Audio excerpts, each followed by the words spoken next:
Ok, hermanos. Ya estamos en la hora indicada. Bienvenidos a todos los que se conectan a una ponencia bíblica más de razón y creencia. Gracias por su paciencia y por su disponibilidad de tiempo. Les podemos invitar también a que puedan compartir esta charla con otras personas para que así más puedan ser edificados. Antes de comenzar, les vamos a dar algunas indicaciones y recomendaciones para poder llevar de manera más amena la reunión. Y pues eso es siempre recordarles de que cuando ingresen con sus micrófonos silenciados o si ya entraron, pues silencien sus micrófonos para no crear interrupción durante la exposición. Asimismo, cuidar nuestros fondos al encender nuestras cámaras, si es que en algún momento vamos a prenderlas por una foto o para hacer alguna pregunta. También cuidar de que pues no queramos exponer algo que no queremos, que no deseamos. Asimismo, les recomendamos tener alguna Biblia en mano si es que quieren citarnos algún pasaje, tener el texto a la mano para que podamos ser más precisos y concisos y tomar apuntes durante la exposición para que de esa manera todos puedan realizar sus preguntas o sus consultas cuando ya estemos finalizando, porque vamos a tener unos 20 minutos para recoger todo lo que tenga o se haya quedado de repente por ahí en duda, pues al final vamos a tener ese tiempo indicado para poder realizarlas. Asimismo, pues les decimos que puedan anotar también cualquier dato nuevo que se les esté presentando en esta ponencia. Sabemos de que va a ser de mucha edificación. Gracias por estar con nosotros. El día de hoy vamos a estar viendo por qué escoger a Jesús entre otros dioses, entre otras opciones, y el expositor del día de hoy es nuestro profesor Diego Fallas. Eh, Discúlpenme, me pongo los lentes porque si no, no los veo. Ok. Diego Fallas completa sus estudios de licenciatura en ingeniería mecánica cuando se apasionó por la apologética y se vio inmerso rápidamente en el campo al tomar cursos en seminarios y convertirse director de un capítulo de Fe Razonable. Actualmente Diego se desempeña como director de operaciones de Cross Examine Organization y el vicepresidente de Worldview Media. Está cursando una maestría en filosofía en Southern Evangelical Seminary y constantemente enseña en cursos y da conferencias sobre apologética. Sin más que decirles, hermanos, los dejo con el profesor Diego. Muchas gracias. Hola, hola, ¿cómo está? Muy buenas noches. Quiero empezar bueno, agradeciendo a Melvin, a todas las que hicieron esto posible. Es realmente un gran honor y una gran bendición estar aquí. También a Andrea, que nos ayuda a coordinar todo esto.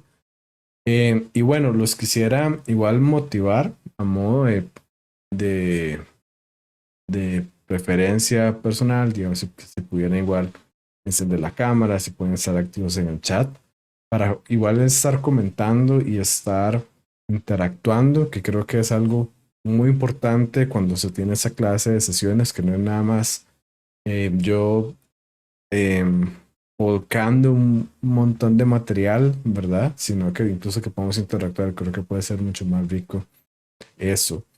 Como bien decía Andrea, la sesión de hoy es justamente ¿por qué escoger a Jesús entre todas las opciones?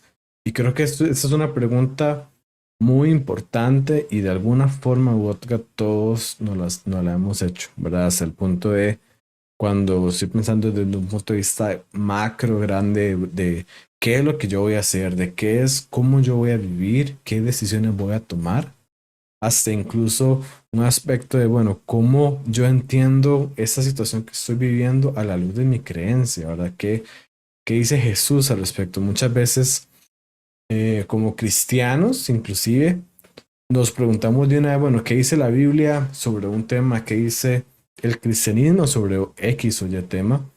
Pero no tenemos claro incluso por qué es válido preguntarnos en primer lugar, bueno, ¿qué es lo que dice la Biblia? ¿Por qué preguntarnos qué dice la Biblia al respecto y no qué dice el Corán al respecto? ¿Por qué preguntarnos qué dice la Biblia al respecto y no preguntarnos, bueno, qué dice el humanismo, mis propias intenciones? ¿Acaso yo me debería llevar por la Biblia en lugar de lo que yo piense, de lo que yo piense que es la sabiduría humana. Todas esas preguntas están fundamentadas en el hecho de, bueno, ¿por qué debo escoger a Jesús entre todas las opciones? Por qué debo seguir a Jesús en medio de todas las demás cosas que pasan y en todas las demás opciones en el mercado de ideas actual que tenemos?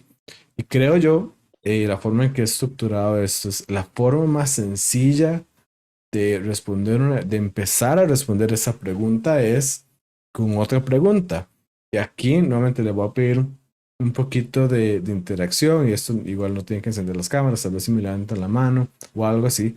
Pero quisiera saber cuántos de ustedes podrían adoptar un perro de esos, así como lo ven, con esos ojos bien grandes, ¿verdad? Con esa cara tierna. Me gustaría que me cuenten en el chat o bien teniendo alguna reacción con la mano o algo así. ¿Cuántos de ustedes estarían dispuestos a adoptar un perro como este? ¿Cuántos de ustedes estarían anuentes a hacerlo? Ahí veo Andrea, me parece que dice que ella. Y vamos a ver, ¿por qué empiezo con esta ilustración? Porque la mayoría de personas es muy fácil, ¿verdad? Que nos surja ese sentimiento de yo quiero adoptar ese perro, ¿verdad? Quizás empezamos a pensar en cosas logísticas y todo lo demás, pero para empezar nos surge ternura, ¿verdad? Inclusive cuando hago esta dinámica en otras ocasiones, la siguiente foto que enseño y la siguiente pregunta es, bueno, ¿cuántos estarían dispuestos a adoptar este hámster? Aquí es muy curioso porque siempre hay personas que estarían dispuestas, pero ya no tantas, ¿verdad?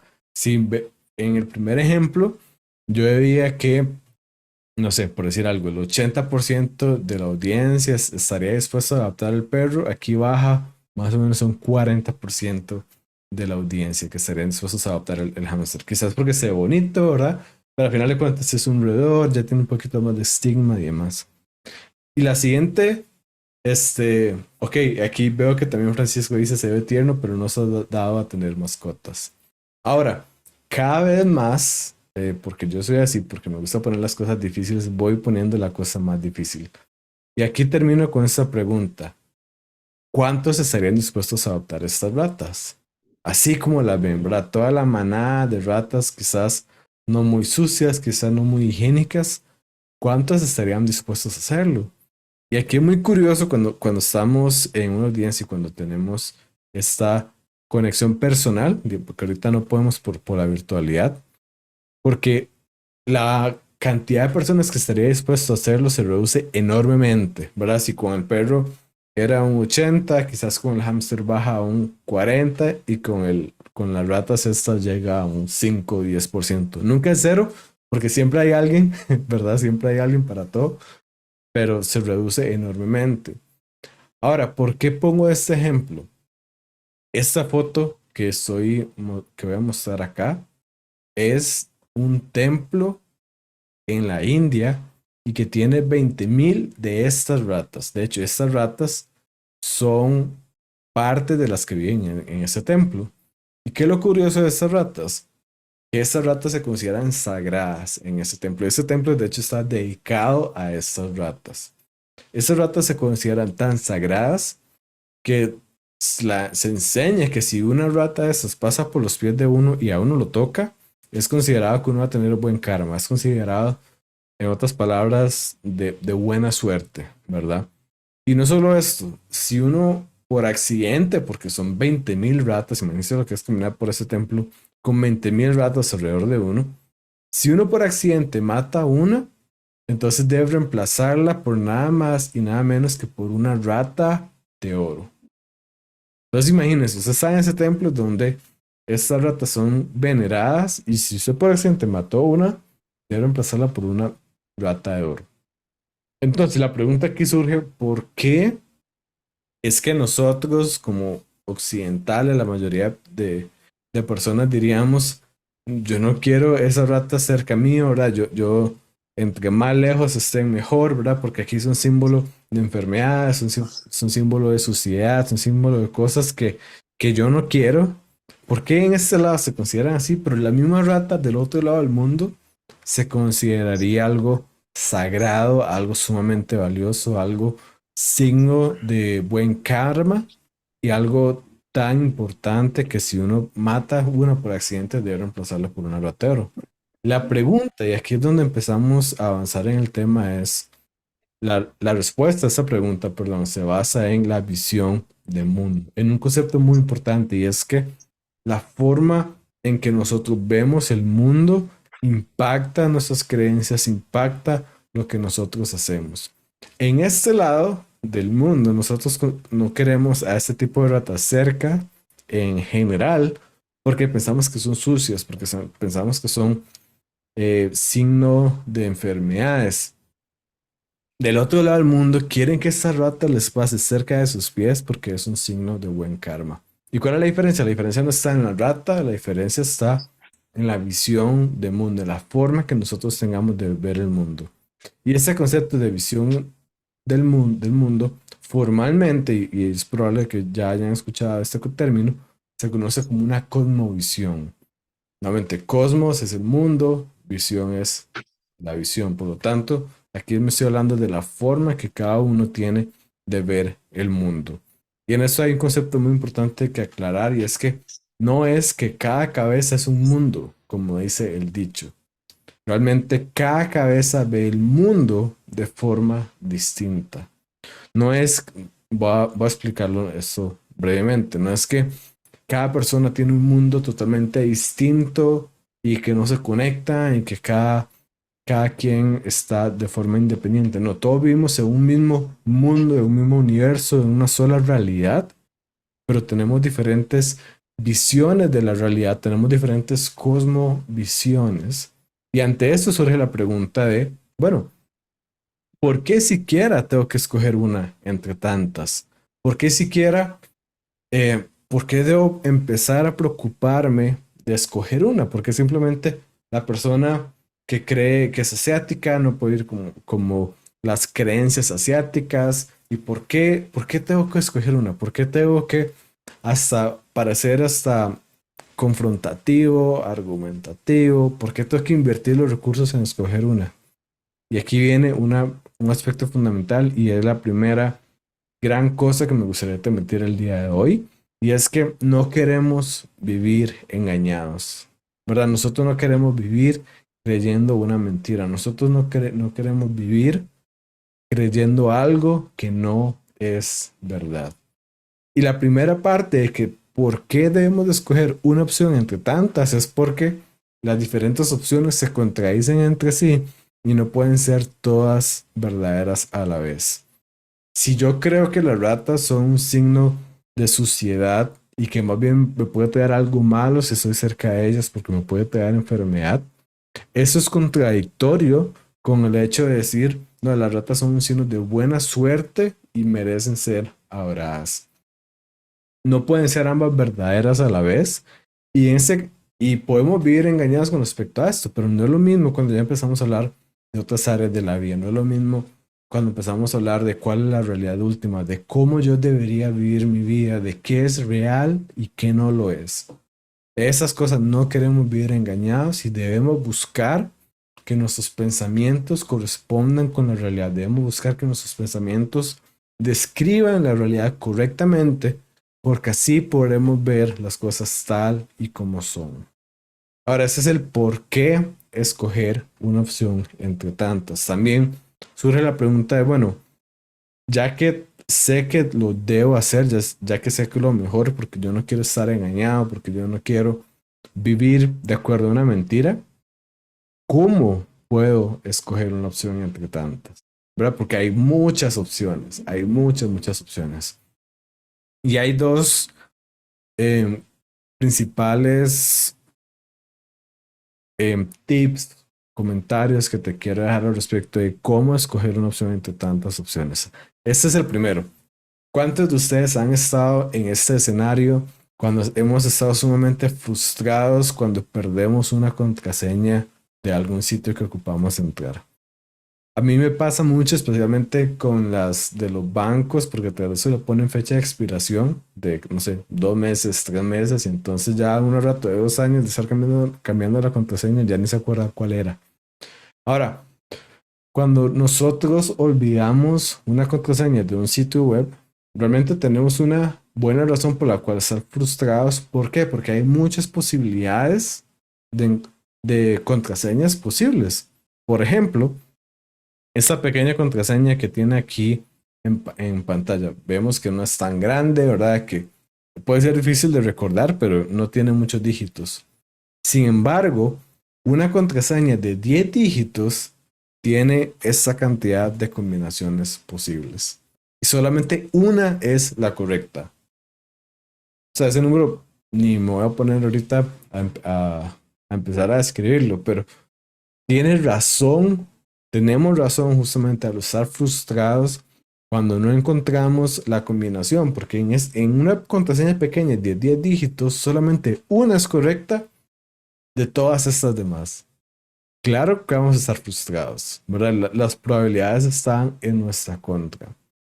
Ahora, ¿qué es lo importante de esto?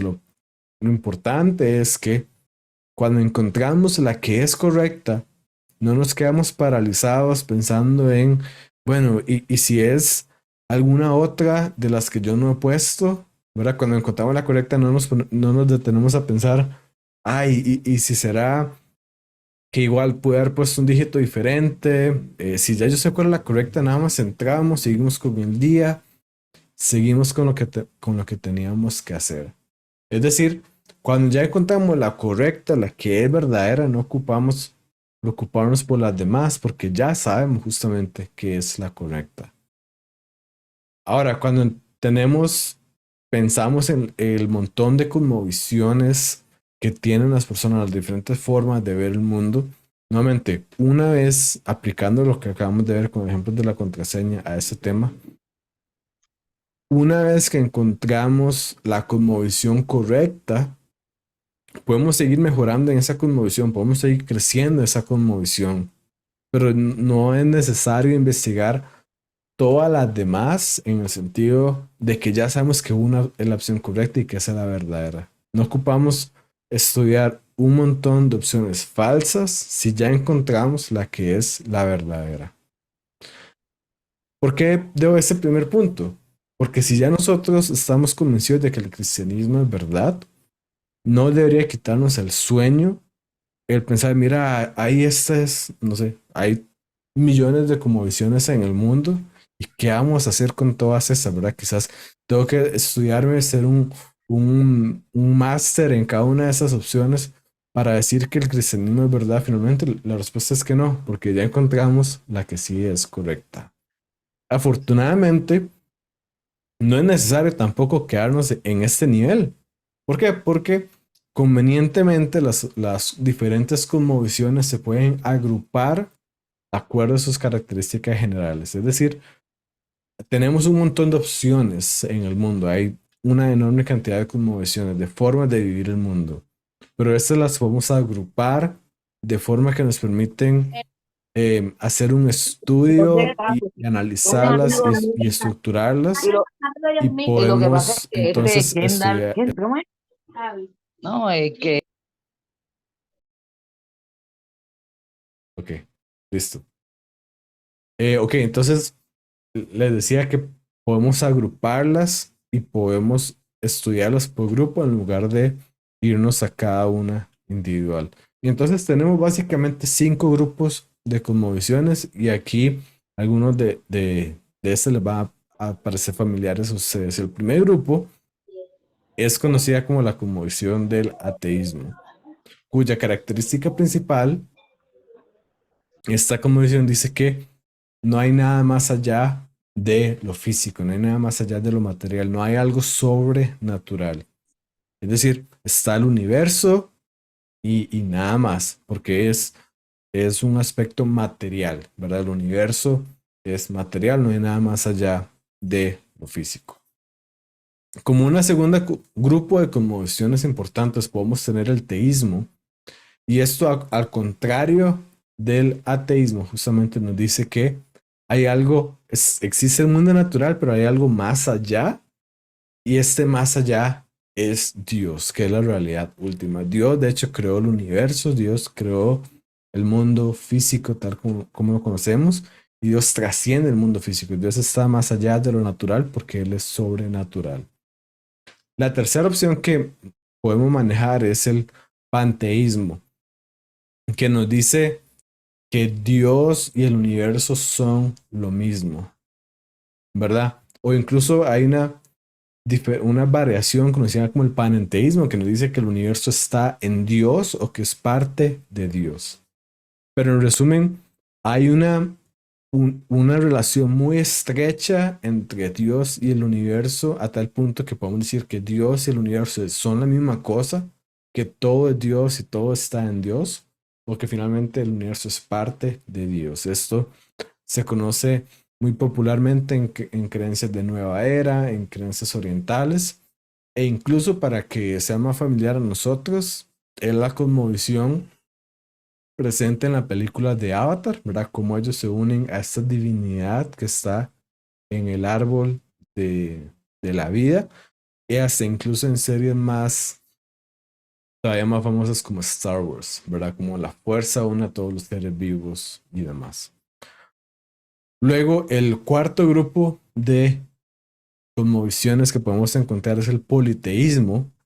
Y aquí la forma más fácil de asociarlo es pensar en la antigua Grecia o en la antigua Roma, cómo ellos tenían esta cantidad enorme de dioses y nuevamente no era una deidad como es no era una deidad infinita como es el teísmo, sino era muchas deidades finitas que sería el politeísmo, y esto lo vemos claramente en creencias hindúes o incluso más cercano a nosotros, quizás podemos hablar de los mormones, porque ellos creen que Dios, el Hijo y el Espíritu Santo son dioses separados en lugar de una Trinidad como lo cree el cristianismo. Y finalmente un grupo importante me parece es el agnosticismo, del cual tenemos dos formas en que se muestra esto. La primera es la persona que dice, bueno, yo no sé si Dios existe, yo no sé si yo no puedo responder esa pregunta con ninguna confianza. Y tenemos lo que se conoce el agnosticismo fuerte, que dice que no se puede saber. Y ya eso es algo diferente. Ya la persona dice, no, es que ni siquiera es posible saber si Dios existe. Ahora, como pueden notar, el aspecto fundamental de todas estas creencias es la pregunta de si Dios existe. ¿Por qué?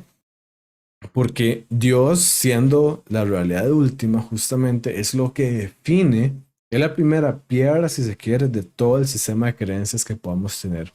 Es la primera piedra, dependiendo de cómo nosotros contestamos la pregunta de si Dios existe, vamos a contestar todas las demás preguntas que definen una cosmovisión, que definen nuestro sistema de creencias.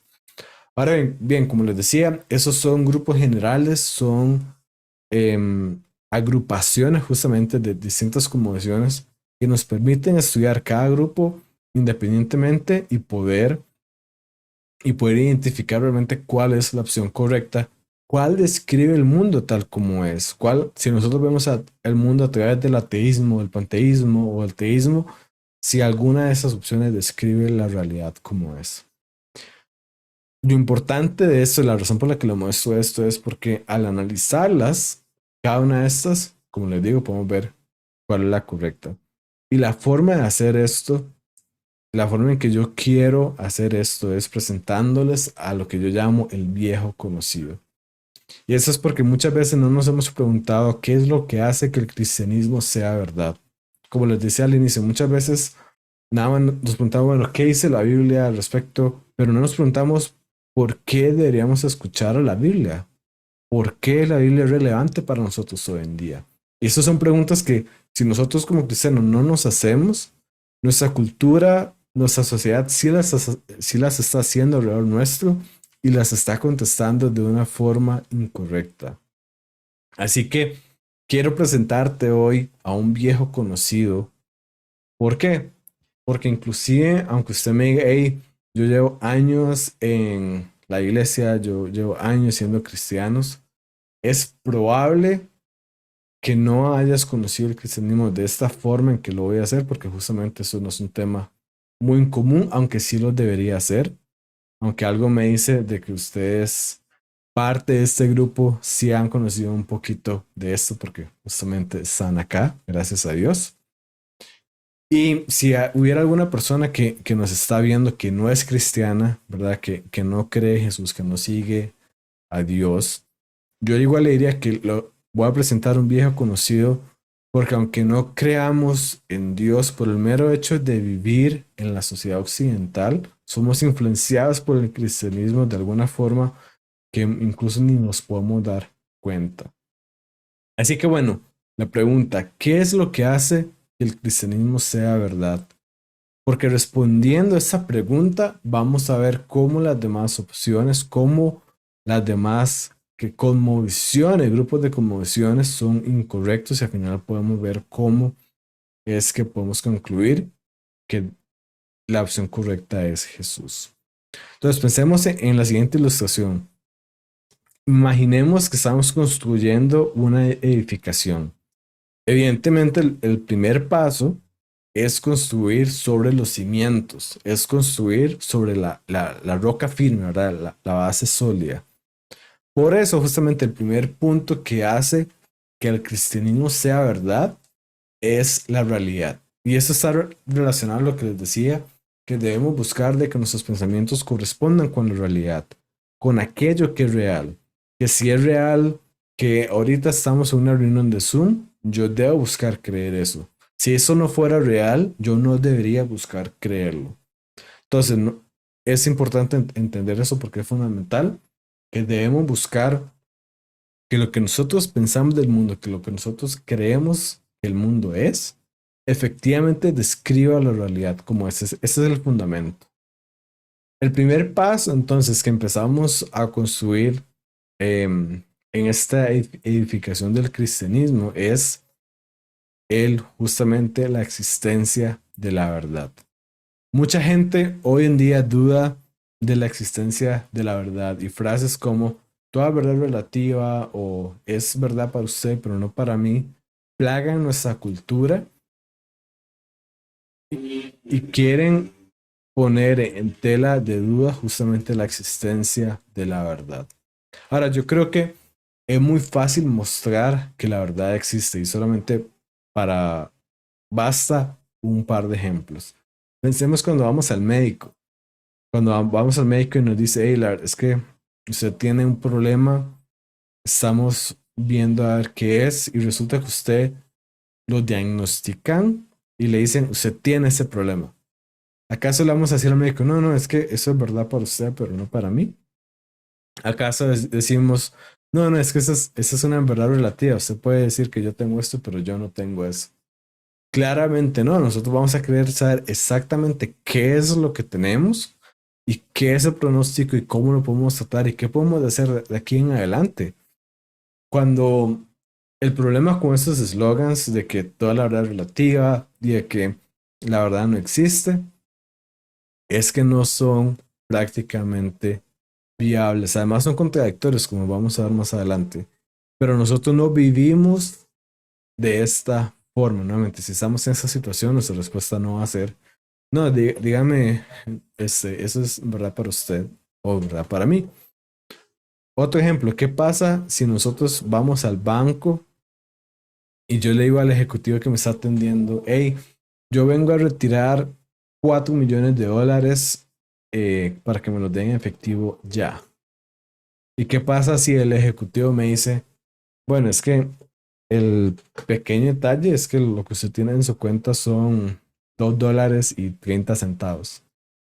Yo le puedo decir, no, no, eso es verdad para usted, pero no para mí. Deme los 4 millones de dólares que yo vengo a sacar.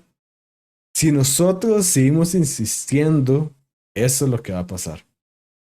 Va a llegar seguridad y nos va a sacar porque efectivamente, si no tenemos los 4 millones de dólares en el banco, no nos lo van a dar. Pero inclusive un hecho más profundo. ¿Por qué vamos a universidades? ¿Por qué vamos a seminarios? ¿Por qué aprendemos? ¿Por qué ustedes están aquí en esta sesión de Zoom si no es para ver si yo, por la gracia de Dios, les puedo transmitir algo que es verdad? ¿Por qué me están escuchando si no existe la verdad? ¿Por qué aprender? ¿Por qué leer si no estamos aprendiendo algo que sea verdad? ¿Invertiríamos todo esto simplemente para aprender algo que es mentira? Claramente no, porque evidentemente nosotros vivimos como si la verdad existiera. Y eso solo muestra de que la idea de que la verdad no existe, de que es relativa, puede ser bonita en algunos sentidos en la mente, pero a la hora de la hora, a la hora de la realidad, no es correcta. Finalmente, esta idea también es contradictoria, porque si yo digo que la verdad no existe y eso fuera verdad, estoy cortando el fundamento para lo que yo estoy afirmando en primer lugar. ¿Por qué? Porque yo estoy diciendo que la verdad no existe como si fuera verdad. Pero si la verdad no existe en primer lugar, pues, ¿para qué voy a decir ninguna otra cosa? Lo mismo pasa si yo digo que toda verdad es relativa, pero si lo digo como si esa verdad no fuera relativa. De algún modo pienso que esa verdad que yo estoy diciendo de que toda verdad es relativa es la única verdad que no lo es. Nuevamente, estas afirmaciones son autorrefutantes, no cumplen su propio estándar y no vale la pena creerlas. Entonces, volviendo a nuestro pequeño edificio que vamos construyendo, vimos que debemos creer aquello que es real, aquello que es parte de la realidad. Y el primer punto es que podemos saber efectivamente que la verdad existe, que podemos conocer la verdad. La segunda parte, el siguiente paso en nuestra edificación es justamente la existencia de Dios. Como les decía, esta es la pregunta fundamental de toda cosmovisión. Y aquí nos vamos a preguntar, bueno, ¿es verdad que existe Dios? Y sobre esto vale la pena anotar que existen muchos argumentos formales, filosóficos, que van en dirección a muchas intuiciones que nosotros tenemos acerca de la existencia de Dios. Hay muchos argumentos a favor de la existencia de Dios. Realmente, cuando uno se pone a estudiar sobre ese tema, es abrumadora la cantidad de evidencia que tenemos a favor de la existencia de Dios.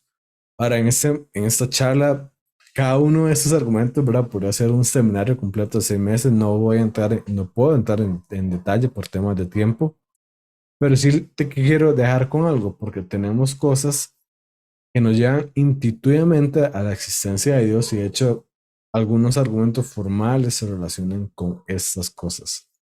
Por ejemplo, cuando nosotros vemos el mundo alrededor nuestro, podemos ver claramente como la conclusión más razonable para la existencia de algunas componentes de nuestro mundo es que efectivamente hay un diseñador, de que esas cosas son diseñadas y no son producto de la casualidad.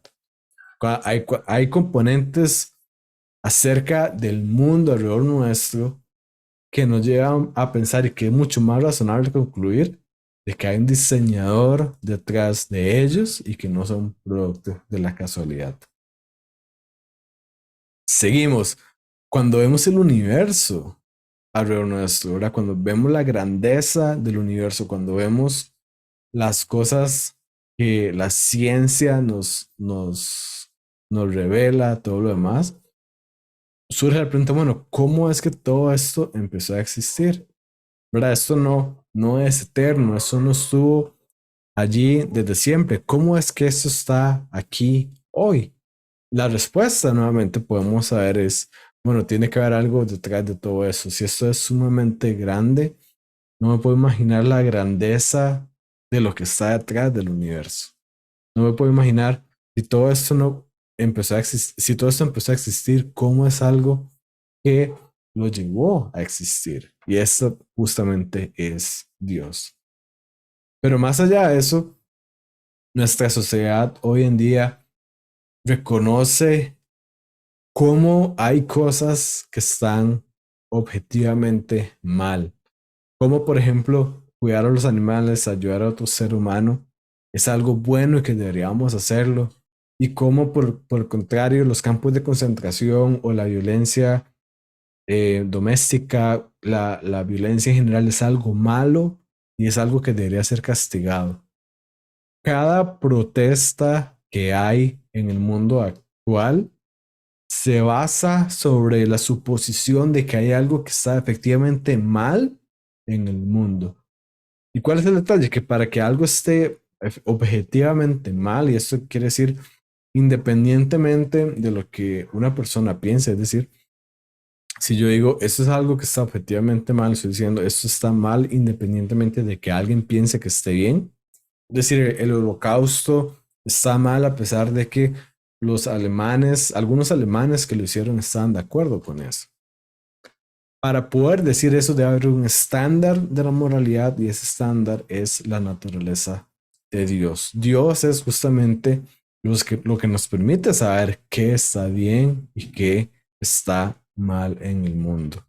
Y cada vez que alguno de nosotros dice eso está bien o eso está mal, es una admisión que aunque muchas veces puede ser sin quererlo, pero es una admisión de la existencia de Dios, porque si Dios no existiera, esas cosas no podrían estar realmente mal o realmente bien.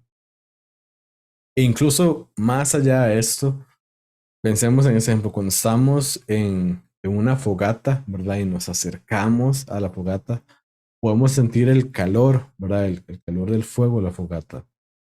Y cuando nos estábamos quemando por estar muy cerca, alguien nos puede decir, no, pero usted, dígame, ¿cómo usted sabe que usted se está quemando? La respuesta que podemos decir no es que claramente yo estoy sintiendo que me estoy quemando, estoy experimentando el calor y esa experiencia a mí me da justificación suficiente para decir que me estoy quemando.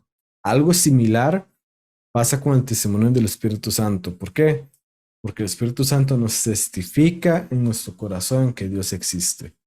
El Espíritu Santo es ese testimonio que nosotros podemos tener que al estar en contacto con Dios, ¿verdad?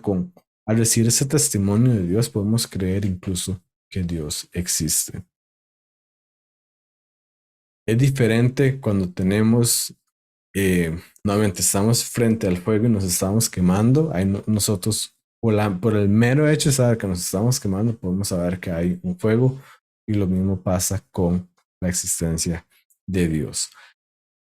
Ahora, eso tiene, si ya vimos que la verdad existe y ya vimos que Dios existe, eso tiene implicaciones muy importantes para nuestra búsqueda de cuál es la opción correcta.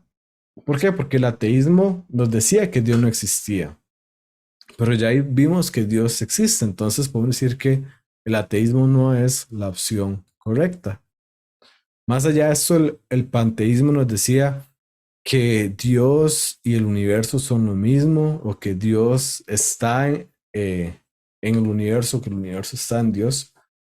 Pero con todo esto que acabamos de ver, vemos que Dios y el universo son cosas diferentes, ¿verdad? Uno es el creador infinito y el otro es las cosas creadas finitas. Uno es la existencia necesaria de Dios, que es la causa no causada, y luego está todas las demás cosas que necesitan ser causadas para empezar a existir. Entonces vemos que hay una diferencia muy importante entre Dios y lo creado, por lo tanto el panteísmo no puede ser cierto. Vimos también que había una sola causa del universo, ¿verdad? Cómo es un estándar de moralidad, cómo es un diseñador máximo, último, ¿verdad? A pesar de que hay, por ejemplo, seres humanos que son diseñadores, pero estos no se comparan al diseñador último que hay. Entonces podemos concluir que hay un solo Dios y no es de que hay un montón de dioses, dos dioses finitos, sino que es un Dios infinito. Y por lo tanto podemos concluir que el politeísmo no es correcto. Y finalmente, al reconocer que Dios existe, nosotros podemos saber que sí se puede conocer la existencia de Dios y tenemos muy buenas razones para afirmarlo. Por lo tanto, también el agnosticismo no es cierto. Entonces, con solo esta parte, con solo el segundo paso de preguntarnos qué es lo que hace que el cristianismo sea cierto, con solo el segundo paso, después de haber pasado por la existencia de la verdad, la existencia de Dios, cuando ya aceptamos la existencia de Dios, vemos que esta gran cosmovisión del teísmo es la verdadera. Y aquí entonces podemos sumergirnos en esta opción y podemos preguntarnos, bueno, ¿cuál cosmovisión teísta es la correcta? Ya sabemos que hay un Dios. La pregunta ahora viene, bueno, ¿quién es este Dios? ¿Cuál es este Dios? Y hay tres grandes cosmovisiones teístas en el mundo y todas ellas se distinguen en cuanto a una pregunta muy importante y esa pregunta es, ¿quién es Jesús? Como Jesús mismo le preguntó a sus discípulos, ¿ustedes qué dicen que soy yo? Y esas tres grandes cosmovisiones responden a esa pregunta de forma diferente. El cristianismo dice que Jesús es Dios encarnado, que vino a morir por nuestros pecados y es la segunda persona de la Trinidad. El Islam trata a Jesús como un profeta, como un enviado por Dios, pero que definitivamente no era Dios. Y dice que Jesús no resucitó porque de hecho ni siquiera fue crucificado. El judaísmo, por otro lado, dice que Jesús no era un profeta, ¿verdad? Jesús no era un enviado por Dios y si murió crucificado, pues qué bueno porque se lo merecía, porque estaba blasfemando. Entonces, la respuesta a cuál de esas opciones es correcta va a ser, la vamos a poder determinar de acuerdo conforme respondamos la pregunta de quién es Jesús. Para hacer esto, ocupamos continuar en nuestro caso a favor del cristianismo y el siguiente paso es, bueno, ya que vemos que Dios existe, ¿puede Dios intervenir en el mundo? Es decir, ¿puede Dios hacer un milagro? ¿Tiene Dios la capacidad? ¿Tiene Dios el permiso, si se quiere, para hacer un milagro? Nuevamente, eso no tiene que ver con si Dios hace milagros hoy en día o no, ¿verdad? No tiene que ver con el tema de dones. Tiene que ver si dado que Dios creó el universo, la pregunta que estábamos haciendo, Dios, si Él quisiera, podría actuar en Él. Y ante esto, la respuesta no parece ser muy difícil, ¿verdad? Claramente, si Dios creó todo el universo, si Dios creó todo lo que existe, para Dios no es algo difícil el actuar en el universo. ¿Por qué Dios, si Él creó todo el cielo, las estrellas, qué le costaría convertir el agua en vino? ¿Para qué le costaría a él alimentar a 5,000 personas o resucitar a alguien si él creó todo lo que existe?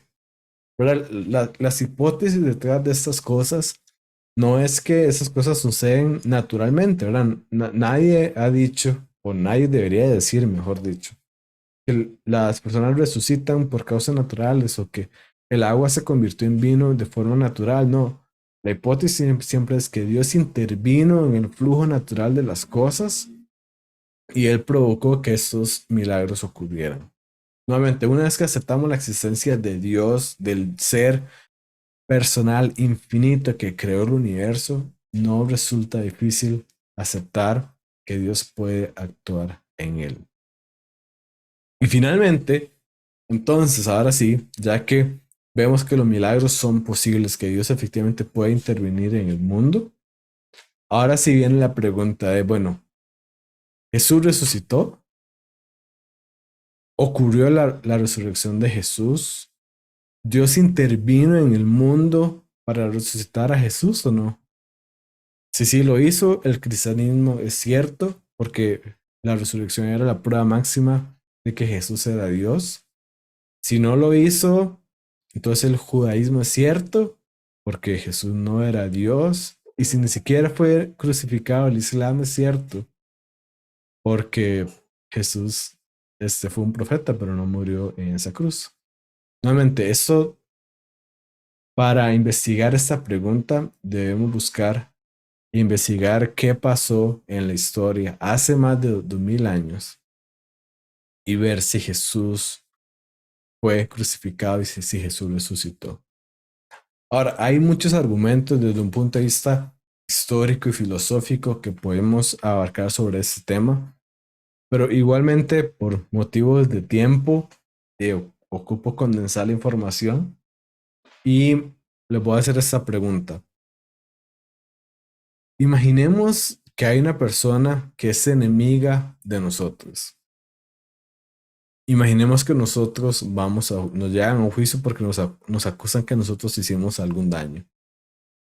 Si esta persona, que todo el mundo sabe que es enemiga de nosotros, esa persona llega y se presenta en el juicio a testificar y nosotros pensamos de decir, ya, esa persona va a testificar contra mí porque ¿verdad? Yo le caigo mal, es enemiga a muerte mía, pero esa persona se levanta y dice, no, yo no estoy nada de acuerdo con Diego, para mí él es un charlatán, no estoy de acuerdo con nada de lo que él hace, pero yo puedo asegurar, porque yo estuve ahí, porque yo lo vi, que él no hizo esto de lo que lo están acusando. ¿Qué mejor testigo podemos tener? No es lo mismo que si mi amigo del alma, ¿verdad? Mi compinche de toda la vida, decimos aquí en Costa Rica, se presenta en este juicio y dice, ah, no, yo aseguro que Diego no lo hizo porque yo estuve ahí. Obviamente va a ser mucho más creíble tener un testimonio de un enemigo de nosotros a favor de lo que pasó. Y cuando hablamos de la resurrección de Jesús, tenemos ese testigo. Tenemos un testigo que estaba en contra del cristianismo, en contra de la resurrección de Jesús, pero él finalmente llega a afirmar que la verdad, que la resurrección pasó y que Jesús era efectivamente Dios. Y ese es nadie más y nadie menos que Pablo. Pablo, que tenía una excelente posición social, religiosa, económica, era ciudadano romano. Pablo, que tenía todas estas cosas terrenales, antes de perseguir al cristianismo, incluso por motivos de perseguir al cristianismo. Pablo, recuerden que él dice, yo era fariseo de fariseos, ¿verdad? Yo era de hueso colorado, también decimos acá. Y él estaba en contra del cristianismo. Él perseguía a los cristianos porque en su mente él estaba haciendo la voluntad de Dios al eliminar las malas enseñanzas de los cristianos. Él de hecho estuvo de acuerdo con que Esteban, un seguidor de Jesús, fuera a perder, y él estuvo ahí, ¿verdad? Y él los perseguía y mataba a los cristianos. Entonces aquí nos debemos de preguntar, ¿cómo Pablo, que él tenía una excelente posición religiosa, social, económica, cómo es que Pablo llegó y dejó todo eso para estar dispuesto a pasar tribulaciones, a estar encarcelado, a ser azotado, a perder todas esas cosas terrenales por causa de afirmar que el cristianismo era cierto? Aquí notamos bien cómo esta pintura de Pablo, ¿verdad? Está en una cárcel, lo podemos ver porque está efectivamente encadenado. ¿Qué causaría que esa persona que lo tenía todo terrenalmente estuviera dispuesto finalmente a perder su vida por causa de este hecho que él perseguía, que él era un enemigo para eso? ¿Qué razón puede tener Pablo para tener un cambio de vida tan radical?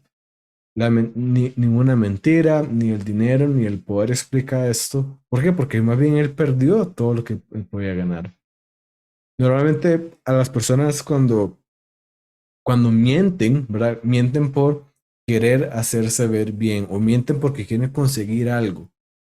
Todas esas cosas que alguien podría conseguir por mentir fueron las que Pablo perdió por decir que el cristianismo era verdad. Pablo perdió todo su dinero, Pablo perdió su posición social, Pablo perdió su posición religiosa también, Pablo perdió su posición, sus derechos. No hay cosa que explique la conversión de Pablo también como lo hace la resurrección de Jesús, que al final de cuentas es la misma razón que Él da.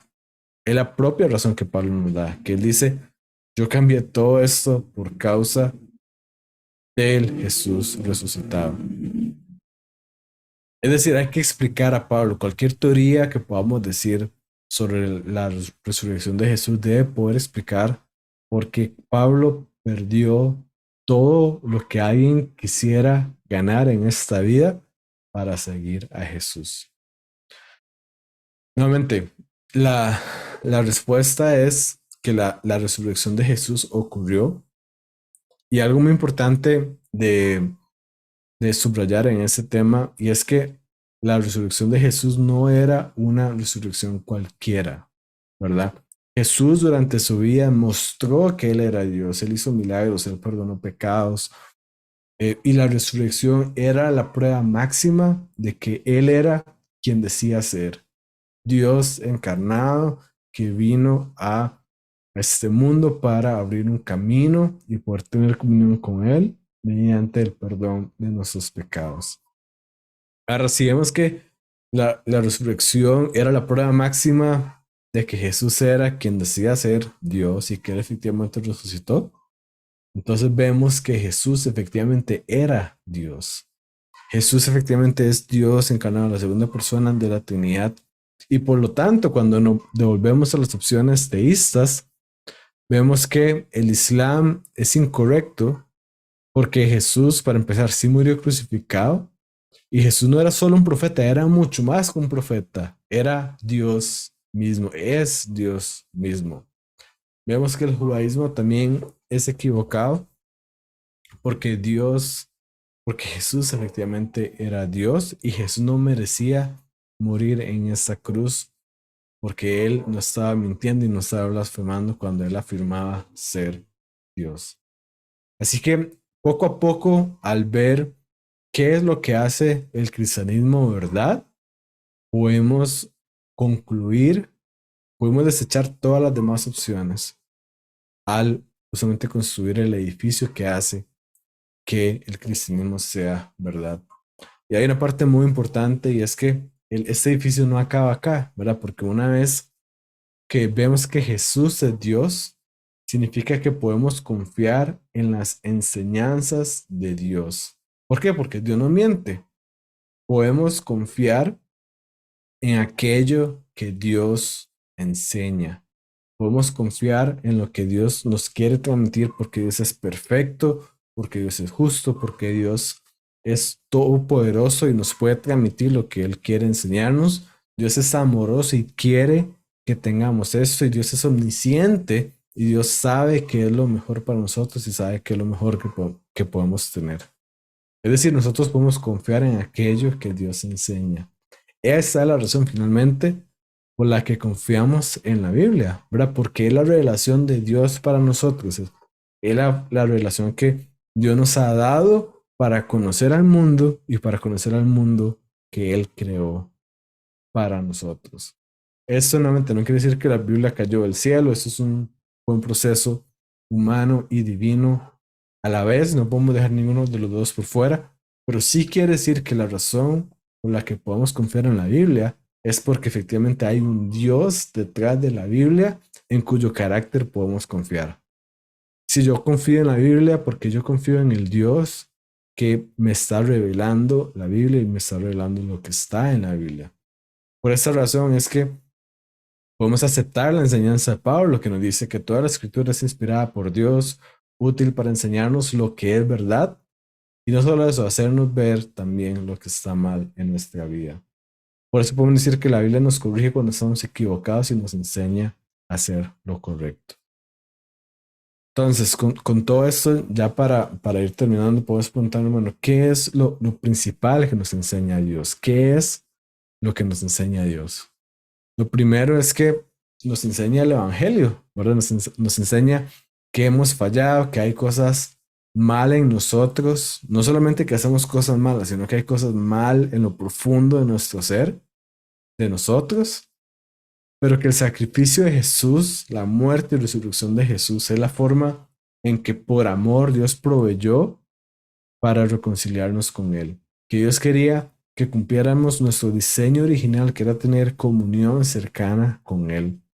Que aceptar esto, que aceptar este regalo que Dios nos da, no depende de nuestras obras, sino que depende no depende de algo que podamos hacer, no depende de nuestro rendimiento, depende de que nosotros pongamos nuestra confianza en Él, de que le creamos a Él, y de esta forma vamos a poder cumplir este diseño original, cumpliendo nuestro propósito y siendo parte de la familia de Dios.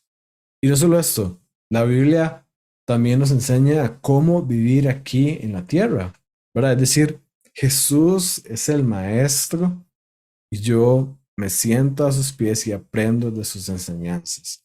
Y en otra parte, la Biblia nos dice, lámpara es a tus pies mi palabra y tu palabra nos da vida eterna. Es decir, a través de la revelación de Dios, para mí, yo también aprendo cómo vivir en esta tierra.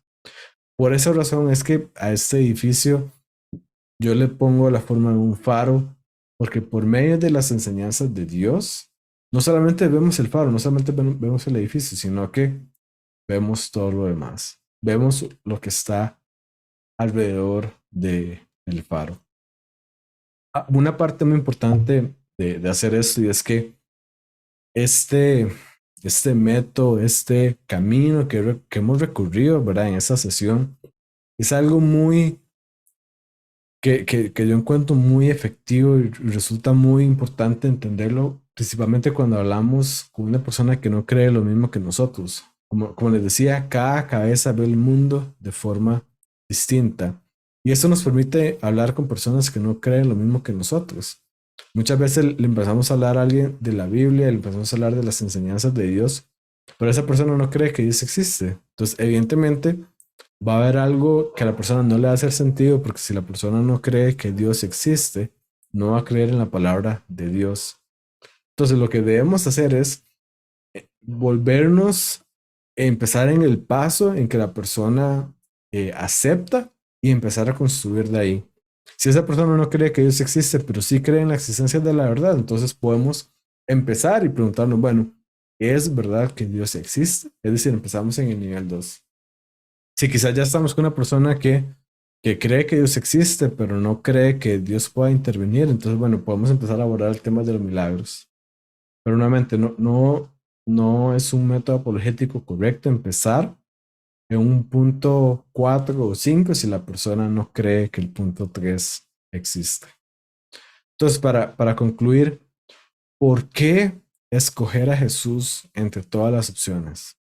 La respuesta se resume en lo siguiente, porque Jesús es quien decía ser. Porque Jesús efectivamente es el camino, la verdad y la vida. Si nosotros lo seguimos a Él, si nosotros nos dejamos moldear por sus enseñanzas, vamos a poder ver efectivamente el mundo como es. Nuestros pensamientos van a describir la realidad y no vamos a vivir engañados, sino que más bien por medio de la verdad vamos a ser libres. Así que bueno, con esto he terminado y entiendo que vamos en un tiempo de preguntas y respuestas pues, de este tema o cualquier otro, pero le paso el, le hago el pase a Andrea. No sé si tenemos algo más antes de pasar a eso. Gracias, profesor. Sí, efectivamente vamos a pasar al momento de preguntas y respuestas. Es muy interesante la ponencia que hemos tenido el día de hoy. Espero que hayan estado muy atentos y espero que haya muchas dudas y si no es porque han comprendido excelentemente el tema. Eh, Haciendo hincapié en lo que decía el profesor, recuerdo también las enseñanzas del profesor Joaquín Moya, que siempre nos decía por qué no somos musulmanes o por qué no creer en el Corán, por qué creer en la Biblia y por qué no creemos no sé, en cualquier otro escrito, en el libro del Mormón. Tenemos que conocer y saber de estas otras cosmovisiones y recuerdo también algunos pasajes bíblicos que dicen de que se hizo judío para ganarse a los judíos, se hizo griego para ganarse a los griegos, se hizo gentil para ganarse a los gentiles. Y así esa misma motivación nosotros debemos de tener de amar a las personas y poder comprender sus mundos, de poder estudiar, de poder prepararnos para poder llevarles el Evangelio y cimentar nuestra fe. Hoy día hemos visto que las demás cosmovisiones no se van a comparar al Cristo que nosotros profesamos. Es un Cristo resucitado, es un Cristo vivo, por el cual 12 locos dieron su vida y el mundo no los comprendía, pero nadie está dispuesto a morir por una mentira, así que ellos murieron por una verdad y tenemos hechos que lo pueden fundamentar. Entonces, mis queridos hermanos, no sé si tienen preguntas acerca del tema que hemos expuesto. Pueden levantar su mano para poder reactivar sus audios porque sé que sus audios están deshabilitados ahorita. Así que pueden levantar su mano y vamos a poder tomar su pregunta.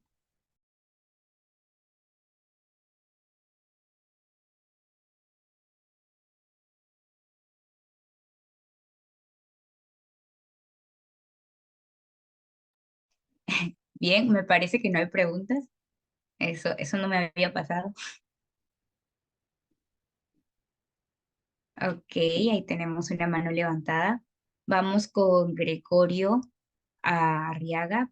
Adelante, ya puedes encender tu micrófono. Buenas noches, hermana. Buenas noches, hermano. Quisiera hacer una consulta. eh, en lo que concierne a los milagros de Jesús, ¿hay algún antecedente histórico de que avale los milagros de Jesucristo?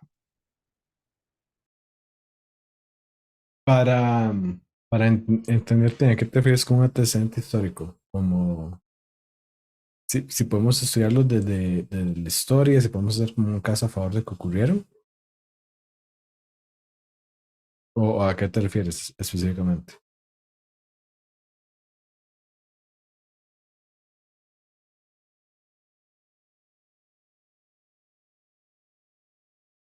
No sé si tal vez él ocupa desmutearse. Ahora sí, hermano, que estaba sin audio. Mi pregunta es, por ejemplo, historiadores seculares o no cristianos, ¿hubo algún historiador que habrá escrito tal vez de estos supuestos milagros, ¿no es cierto?, que hizo Jesús? No sé si estoy siendo claro en mi pregunta. Sí, sí, ya te entendí. Gracias, Y hermano. vamos a, Bendiciones. sí, con gusto igualmente, gracias por estar acá. La respuesta a esta pregunta va en varios niveles. En general, de los milagros, el más importante, si quiere, y en el que más se ha enfocado la academia y los académicos, justamente es en el milagro de la resurrección de Jesús. ¿Por qué? Porque como estaba exponiendo, es el milagro más importante, ¿verdad? El cristianismo, vamos a ver, podría, no pasa nada si al final de cuentas Jesús no caminó sobre las aguas, ¿verdad? Digamos, si la Biblia no nos dijera esto, no pasaría nada. Pero si Jesús no resucitó es algo muy diferente, ¿verdad? Entonces, la mayor parte de los estudios ha sido sobre el milagro de la resurrección porque también es el que tenemos mayor registro, ¿verdad? En los cuatro evangelios. Entonces, y sobre ese sí hay un trabajo muy importante, ¿verdad? Aquí lo que yo doy es un súper resumen de todas las evidencias que hay a favor de eso. Entonces, esa es la primera parte de la pregunta. Ahora, sobre los otros milagros, nosotros como cristianos también creemos en ellos. ¿Por qué? Porque creemos en la Biblia, como lo dije, ¿verdad? Nosotros creemos que Jesús, como les decía, caminó sobre las aguas, que convirtió el agua en vino. ¿Por qué? Porque nosotros creemos en que la Biblia está enseñando una verdad. Y durante la charla comenté brevemente por qué creemos eso. Y lo otro, hay fuentes sí, extracristianas que no son cristianas que sí reportan que Jesús era conocido como un hacedor de maravillas, ¿verdad? Como un hacedor de hechos extraordinarios. Pero hay dos cosas que quiero comentar al respecto. La primera es que muchas veces se intenta consultar como fuentes que no sean extrabíblicas porque existe una presuposición, tal vez no en ti, pero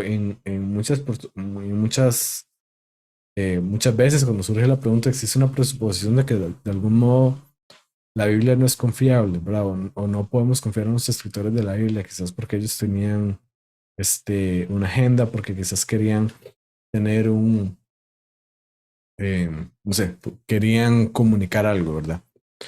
Y lo primero que podemos decir con respecto a eso es que al final de cuentas todo autor quiere comunicar algo, ¿verdad? Todo autor tiene una agenda y lo importante o no, no es si el autor tiene una agenda, si es una agenda correcta y es verdad lo que él está transmitiendo. Y finalmente, nosotros podemos decir que la Biblia sí es confiable. Tenemos nuevamente grandes evidencias y argumentos para decir que podemos confiar en la Biblia, a tal punto que no necesitamos evidencias extrabíblicas para confirmar lo que ya un documento confiable nos dice que es la Biblia. Y por último, estas fuentes no cristianas nos dicen que, bueno, Jesús era un hacedor de maravillas, como estaba comentando, que era un hacedor de hechos extraordinarios. No dicen que Jesús era Dios porque si dijeran que Jesús era Dios serían cristianos y ya estarían nuevamente del otro lado de la pregunta. Pero sí efectivamente nos dicen lo que es de acuerdo con su cosmovisión de que era un hacedor de milagros y que sus discípulos afirmaban que era Dios.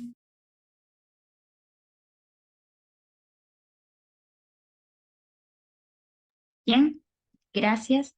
Esperemos que tus dudas hayan sido despejadas. No sé si alguien más tenga alguna pregunta o si, Gregorio, aún quisieras una especificación aún más abundante en tu pregunta, si todavía tienes dudas, porque es un placer para nosotros despejar sus dudas. Bien, pueden levantar su mano para poder reactivarle su audio. Freddy, adelante, ya puedes encender tu micrófono. Buenas noches. Siguiendo con el tema de los milagros, yo quisiera preguntarte si alguna vez algún ateo te ha demandado alguna evidencia sobre milagros y cuál ha sido tu respuesta. Gracias. Claro, sí, eso sí ha pasado más a nosotros, ¿verdad? Que estamos, bueno, yo gracias a Dios laboro en el campo de la apologética, entonces sí me ha pasado. Mi respuesta primaria, me voy al milagro más importante, ¿verdad? Yo personalmente, yo no le veo mucho, por ejemplo, uno podría hacer un gran debate de si, o sea, de Jesús le, le devolvió la vista a un ciego, ¿verdad? Pero el provecho de ese debate yo no creo que sea tanto como si nosotros hacemos un debate, por ejemplo, sobre la resurrección de Jesús, que es el milagro más importante, ¿verdad? Que puede tener el cristianismo. Entonces, mi primera estrategia es justamente llevar la discusión o llevar la conversación al milagro más fundamental, que es la resurrección de Jesús. Y ahí puedo dar, dependiendo del tiempo que tenga, una versión más corta de la que di ahorita, que básicamente decir, bueno, ¿cómo podemos explicar a Pablo? ¿Verdad? Pablo perdió todo terrenalmente para ganar nada terrenalmente. La mejor explicación de eso es de que lo que él decía que había pasado, que había tenido un encuentro con el Jesús resucitado, es verdad, y por lo tanto hubo un cambio radical en su vida y escribió casi todo el Nuevo Testamento, ¿verdad? O puedo dar una versión más larga que ya es lo que se conoce también con los hechos mínimos a favor de la resurrección de Jesús o incluso los hechos máximos, que es otro abordaje que hay. Pues ese es mi primer enfoque, es enfocarme en la resurrección de Jesús porque es lo que va a traer más provecho, creo yo. Y por otro lado, yo también creo que otro punto que yo trato de resaltar mucho es que una vez que aceptamos la existencia de Dios, los milagros no, pienso yo, no debería ser un paso difícil de aceptar. Porque nuevamente, si yo estoy hablando con un ateo sobre los milagros, mi enfoque realmente no va a ser los milagros en sí, sino va a ser la existencia de Dios. ¿Por qué? Porque si la persona es atea, no cree que Dios existe, no va a creer que Dios puede intervenir en el mundo. Es más provechoso primero abordar si Dios existe Y luego ya, entonces, cuando ya estamos en el mismo punto en que creemos que Dios existe, abordamos si Dios puede existir en el mundo. Y yo creo que también eso muchas veces perdemos mucho tiempo porque al tener, digamos, conversaciones sobre los milagros, no estamos hablando del mismo nivel, porque yo como cristiano tengo en mi mente el hecho de que yo estoy abordando, bueno, si Jesús resucitó a Lázaro desde un punto de vista que Jesús era Dios y Dios existe. En cambio, un ateo puede estar preguntando, ¿no? ¿Cómo Lázaro va a resucitar, verdad? Si Dios no existe, las cosas no pasan naturalmente. Entonces estamos teniendo dos conversaciones distintas. Nuevamente, la hipótesis no es de que Lázaro se levantó de los muertos por casualidad, no es que Lázaro se levantó de los muertos por medio naturales, es de que en el universo que estamos, que es en un universo en que Dios existe, ¿verdad? Dios es parte del mundo, ¿verdad? En un mundo teísta, en un mundo que Dios existe, Dios puede resucitar a Lázaro. La respuesta creo que cuando se pone en ese sentido claro, creo que es sencilla de que efectivamente es posible, pero para eso primero hay que estar seguros de la existencia de Dios antes de dar el siguiente paso a los milagros. Excelente, profesor. Gracias. Hermanos, bueno, vamos a tomar la última pregunta por cuestiones de tiempo. No sé si alguien más tenga alguna duda o consulta, es su momento. Puede realizarla ahora. Y si no, estaremos dando por finalizada la ponencia del día de hoy. Ok, bueno, adelante. Melvin siempre en último momento levanta la mano. Adelante, Melvin. Gracias, hermana. Gracias, profesor. Excelente ponencia, mi hermano. Yo tenía una pregunta con respecto, bueno, tal vez no hablaste un poquito de eso, pero sí lo traigo porque es a colación, porque tiene que ver con apologética, y es con respecto al trilema de C.S. Lewis, ¿no? Ya que por mucho tiempo pues ha sido un argumento muy bonito, ¿no? Pero en los últimos años, incluso varios apologetas, como el caso de William Lane Craig, y bueno, y otros detractores, digamos, pues han sacado algunos argumentos como tratando de decir de que no es un argumento sólido. Bueno, algunos ateos famosos como Dawkins también sacó una contraposición. Yo sé que siempre los ateos pues sacan contraposiciones a los buenos argumentos, ¿no? Pero lo que me llama la atención de que el mismo gremio cristiano, en este caso William Lane Craig, ha sacado pues una contraparte del trilema de C.S. Lewis. Entonces mi pregunta básicamente sería, mi hermano, ¿cómo lo ves tú desde tú siendo apologista? ¿Será que es un buen argumento que todavía se puede sostener o son de esos argumentos que van en decadencia, mi hermano? Bueno, eso sería.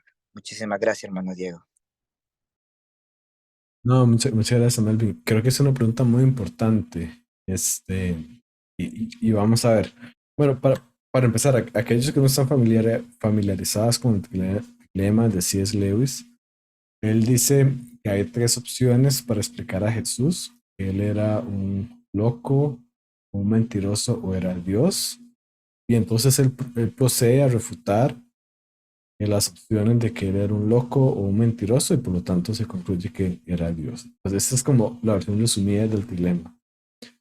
Ahora, para entender por qué apologistas como William Lane Craig han abandonado el uso de este dilema, es importante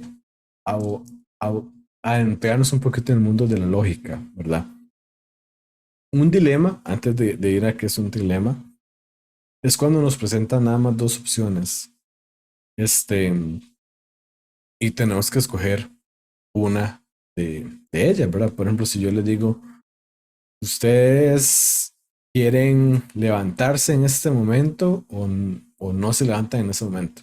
¿Verdad? Es un dilema porque solamente tiene dos opciones. Hay una falacia lógica que se llama un falso dilema, que es cuando te presentan nada más dos opciones cuando hay más opciones. Por ejemplo, si yo te dijera, no, nos vamos a reunir por Zoom o por Skype.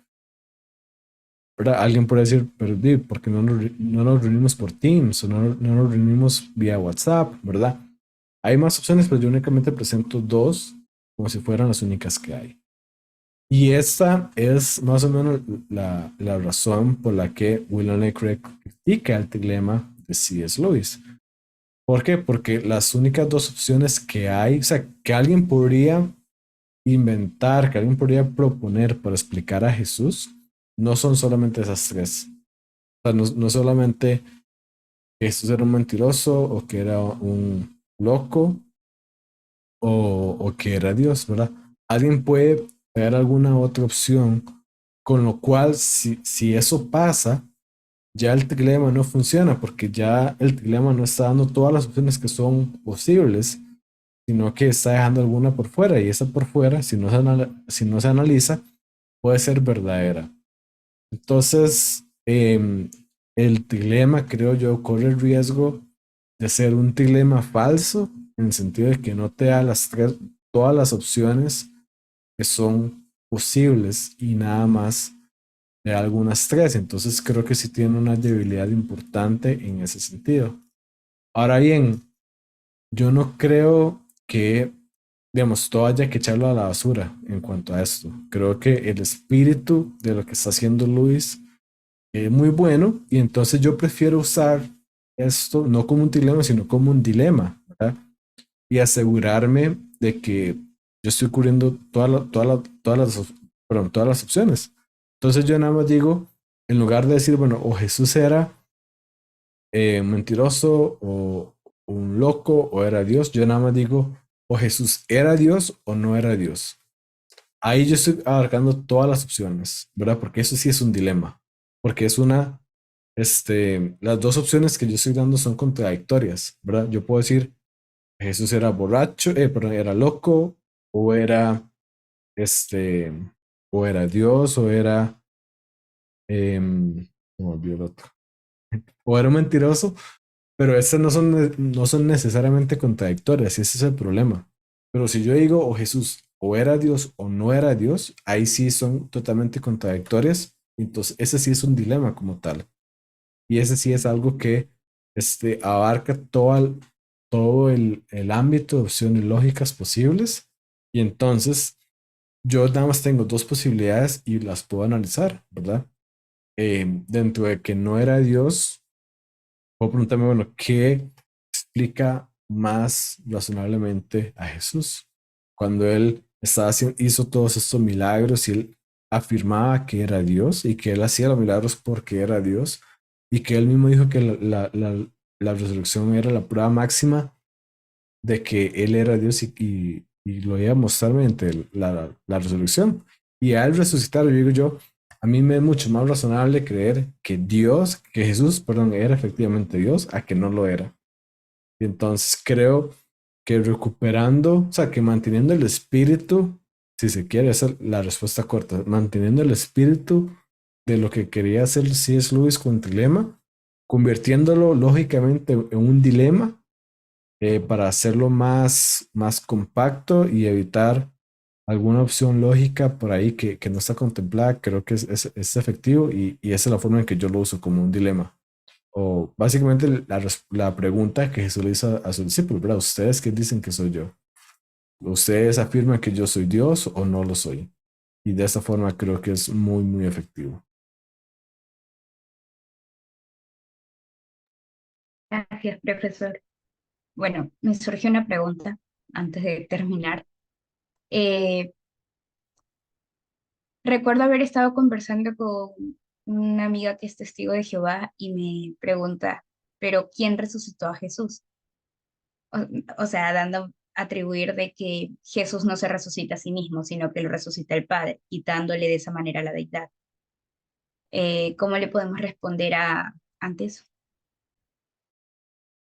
Sí, esa es una muy buena pregunta. Y de hecho, tiene sentido. Dice que es testiga de Jehová, ¿verdad? Tiene sentido por justamente exacto, y es lo que está diciendo Francisco en el chat, es por el mal entendimiento que ellos tienen de la Trinidad, ¿verdad?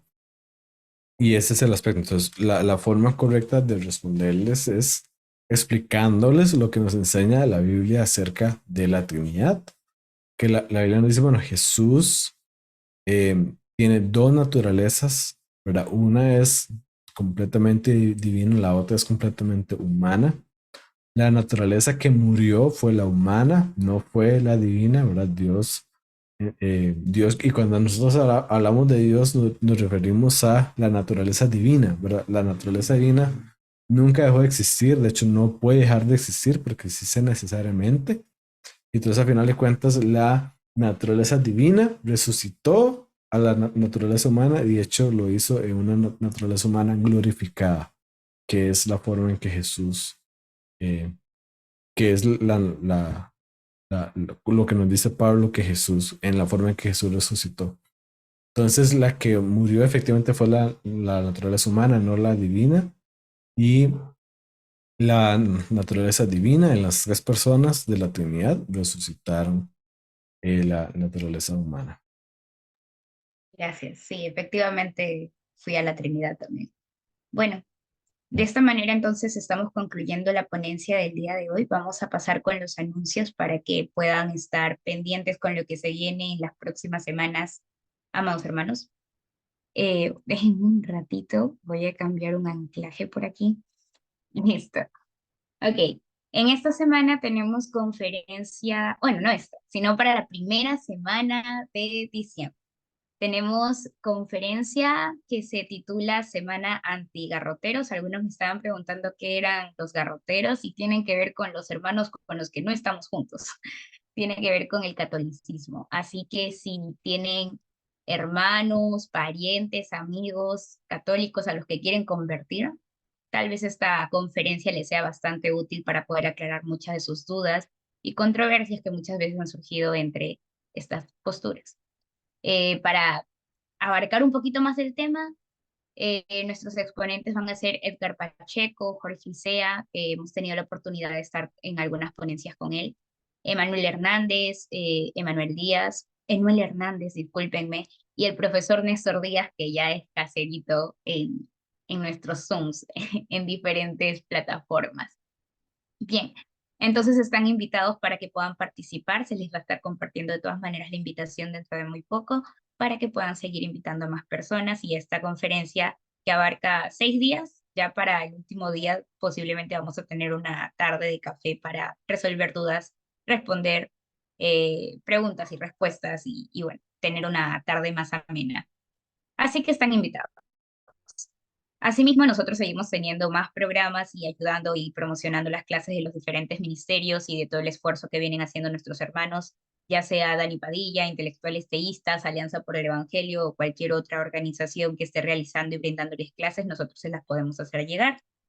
Y recordarles que durante la semana estamos teniendo lo que es canon bíblico, psicología y fe los lunes, política y cristianismo que viene los sábados, si no me equivoco. Estamos por recuperar también una clase de filosofía que nos falta, ya quedó pendiente. Tenemos exégesis y hermenéutica con el profesor Benjamín, teología sistemática con el profesor Hugo. Por acá están teniendo un poco de lo que es mayordomía en el Antiguo Testamento. Los estudios son bíblicos, así que pueden entrar por ahí para poder hacer ese análisis. Tienen también lo que es la teología queer, que está en todo su auge actualmente y que es un cáncer para la iglesia. Y es muy importante que estemos actualizados con ese tema. Asimismo, Doulus, el Instituto Doulus, está dando clases de teología cristiana, entre otros, de las que también pueden aprovechar y formar parte. Y luego tenemos nuestros estudios bíblicos, y bastantes tenemos, ¿verdad? Tenemos panorama bíblico, Génesis, Deuteronomio, hermenéutica, de Jonás.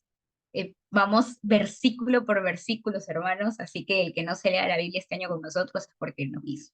Muy bien, vamos a empezar Romanos el día de mañana, iniciamos Romanos, así que si alguno no ha llevado doctrinas básicas, si no ha llevado doctrinas de la salvación, por acá puede entrar a poder fortalecer esos temas, o si tiene algún hermano nuevo en la fe, métalo a las clases de Romanos, hermano, eso yo siempre hago. Alguien nuevo, lo pongo en Romanos. Ok, tienen también Efesios con el Teólogo, con Emanuel, que estuvo con nosotros como coanfitrión en las clases del profesor Joan. Y también tenemos la lectura comprensiva de Judas, en donde también se está haciendo un trabajo exegético y hermenéutico, versículo por versículo. Esos son los anuncios de esta semana, hermanos, y de los próximos como Razón y Creencia. Esta clase queda grabada en YouTube, estamos como Razón y Creencia.edu, si es que no nos ubican, pero con colocar Razón y Creencia en el buscador, les va a salir el canal. Ese es nuestro loguito y lo van a poder identificar. Ahí estamos subiendo todas las ponencias y todas las clases en cuanto nos es posible. A veces tenemos algunos problemitas técnicos, ¿no? Con algunas pérdidas de video o algo, y por eso se nos dificultan a veces, pero de todas maneras estamos pendientes de todos ustedes porque para nosotros son importantes. Bien, habiendo dicho eso, les damos las gracias. Vamos a cerrar con una breve oración para poder despedirnos y poder descansar. Gracias por habernos acompañado. Vamos a dejar de grabar esta clase.